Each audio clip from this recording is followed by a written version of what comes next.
tape machine. A tape machine.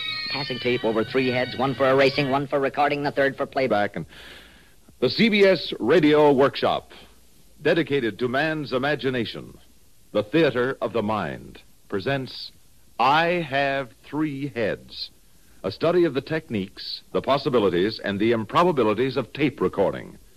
Today's workshop was conceived and created by CBS radio engineer Mort Goldberg. In today's workshop, Mr. Goldberg has been aided and abetted by... hey, hold on. Slow down, wait a minute. Too fast. Too...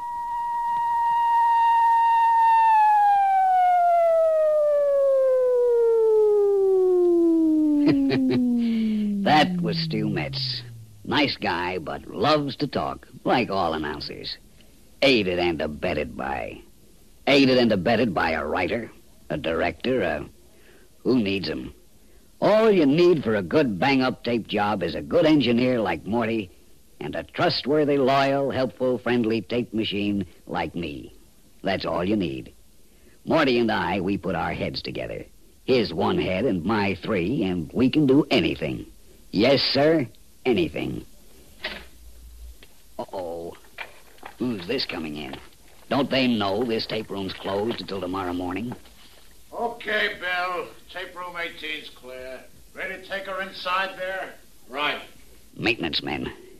Prod you, poke you, take your insides out. Regular little Dr. Kildares. Man, these new machines get heavier all the time. You said it. Lift a couple of these every day, and you could bend steel bars in a circus. Right. New machine. What gives? Am I on the way out? Okay. Let's put it down for a minute and rest. I'm tired, boy. Get a cable. We'll have to stretch it to the new box. Over in the corner. Got it. Well, what are you waiting for? What about tools? You got 'em? All except the wrench that fell out of my pocket. In the elevator. I'll go get it. Easy. Let's take the old machine out or we won't have room to work. These tape rooms aren't any bigger than a cell. Right. Which one of these old machines goes? Don't you know? I don't know. Won't you? Joe didn't tell you himself? I thought Joe told you. Okay, skip it. He's out. We'll have to wait till he comes back from supper. Well, that's maintenance men for you. They can tell you transistor 205 connects to pole 83 on the BX sub-transformer, but when it comes to replacing one of the 3 experienced machines in this tape room, they should go back to plumbing. Sure hope it won't be me. Say, maybe this new machine knows who he's replacing. Hi, new here, aren't you? That's obvious at first glance, I should say. Well, we were all bright and new once. I'm Howard Ampex, Model 200. And you? Gerald Ampex, Model 350. We must be cousins. Distant, I'm sure. Wait till this time tomorrow. Wait till you've worked 12, 14 hours steadily. Fast forward, rewind, stop, edit, fast forward, stop, edit, fast forward, dub, loop, rewind. I hope I'll see you after a week. I doubt whether you will. What do you mean by that? I saw how you trembled when I was ushered in a few minutes ago. You're quite sure I'm here to replace you, aren't you? Oh, am I? I heard those maintenance men talking. I remember every syllable of every word, like a good tape machine should. I'm quite aware of what they said. Are you? Let me play them back to you. Remember? The tape room door opened, and then Frank and Bill started talking. Okay, Bill. Tape room 18's clear. Right. The new machine inside there? Right. Well, what are you waiting for? Let's steal her. What about Joe? Joe comes back from supper. Get a wrench and stretch him out in a box. Right. Okay, let's skip. The elevator man's in my pocket. Let's lift, take her out, and sell her. Well, now, Gerald, which of us machines is going out tonight? Howard Ampex, that's the most dishonest thing I ever heard. What's dishonest? I didn't change a word. You changed the order of the words. You changed the whole implication of their conversation. Cousin, you sure have a lot to learn about tape editing. You mean that's what we do here? You... Certainly not. We don't change meanings, that is. You're right. It is dishonest. That's why tape recordings are thrown out in the courts of most states. That's why editing for broadcast takes an entirely different turn.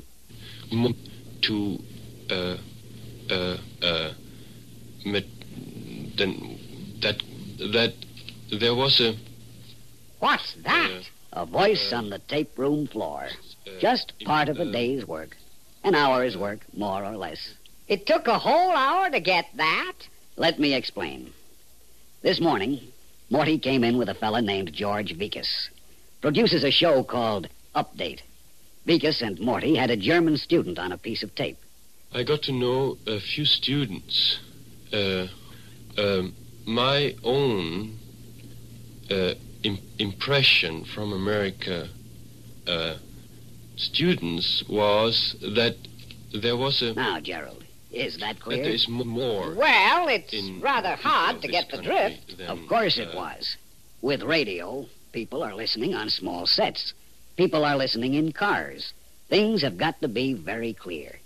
You play something like that, all over the country, people think something's wrong with their radio. So how did you save the country? What? Oh, Morty and I go to work. Morty wants to start at the beginning of the student's words, so he punches me into rewind.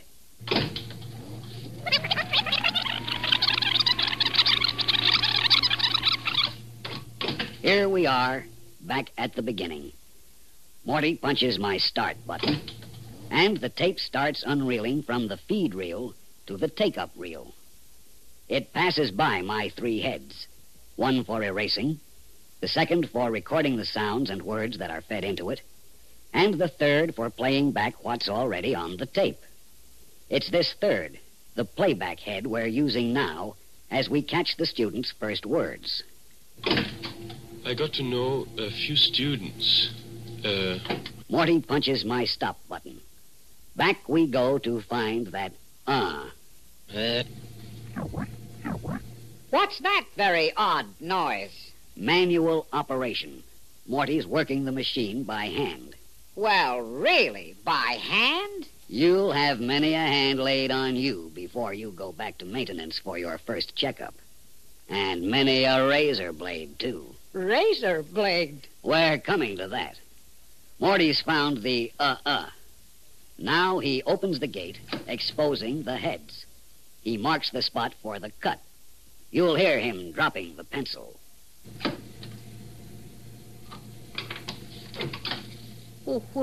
Where's the razor blade? My boy, never let it be said we tape machines give any external evidence of the anxiety, the pain, the shock of having a sharp razor blade passed across us a dozen times an hour. The next sound you hear will be the snick of the splicing tape, the tape machine's band-aids. Then the tape is put back in the gate is closed, and we're off again. And... My own. And... What happened to the words you were editing? This is a pro job, son. Morty goes on to tighten the space between the words my and own.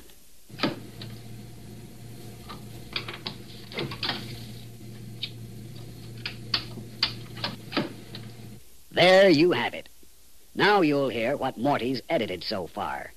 Taking out the tightening the space between the my and own. A few students. My own impression. Another to come out. And an im from that impression. So Morty makes a mark after my own, pulls the tapes by hand this time, and marks the tape ready to cut after the first im. My own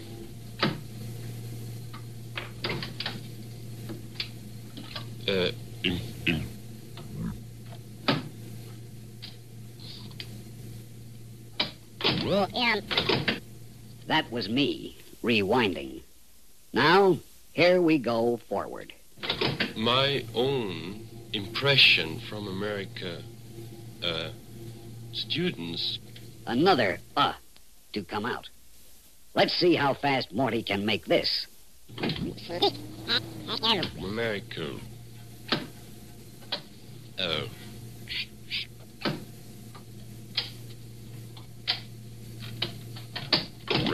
Impression from America students was that there is more. Stop! What's the matter, Gerald? Are you shaking your heads? Howard, it can go like this all day? It's a tough grind, but let me show you how it will sound after an hour or so. That's when you're proud of yourself and your engineer. I got to know a few students. My own impression from America students was that there is more in the people of this country than that kind of materialism which the tourists expose. Well, that's very interesting. That's... Howard, are you crying? Excuse me, Gerald. It's just so clear, so beautiful, the work I do. Too bad I haven't some soft music for your emotional jag. Music? Now, that's where you can have some fun. Have you seen My Fair Lady? My Fair Lady? What's that? A musical show I wrote. Oh, you? Well, I helped, in a way. Morty and I taped some of Julie Andrews' Cockney pronunciations, and Mr. Harrison making with phonetics. And we taped a funny babble of women's voices you hear on the My Fair Lady record, too.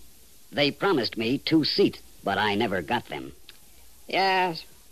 Did I mention that I play classical music extremely well? You did. As a matter of fact, you'll probably be very good at cleaning tapes. Cleaning tapes? Bringing foreign tapes up to American broadcast quality. Jim Fassett, he's our music commentator who has a program here on Sunday afternoons, World Music Festivals. He goes to Europe and brings back orchestras and singers in concerts American audiences might never hear. But listen.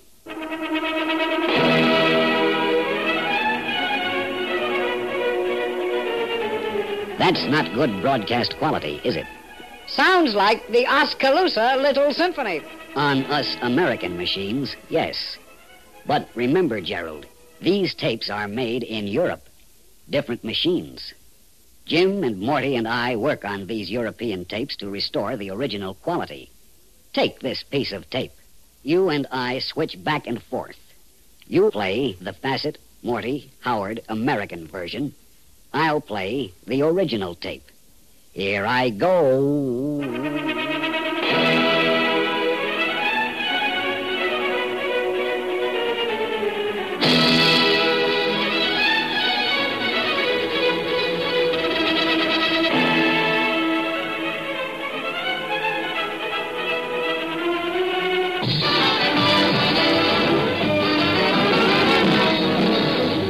We're a little late, so good night, folks. What in the world was that? A piece of Jack Benny tape that Morty and I lost this afternoon. Wondered where it was. Does this happen often? Not often enough, to my way of thinking. Boy, could we have fun. Boy, oh boy, oh boy. However, let me give you a case of where Morty and I did mix some tapes deliberately. You like band music? Military, college, circus, jazz, or street corner? Military. Not one, but 4 of them.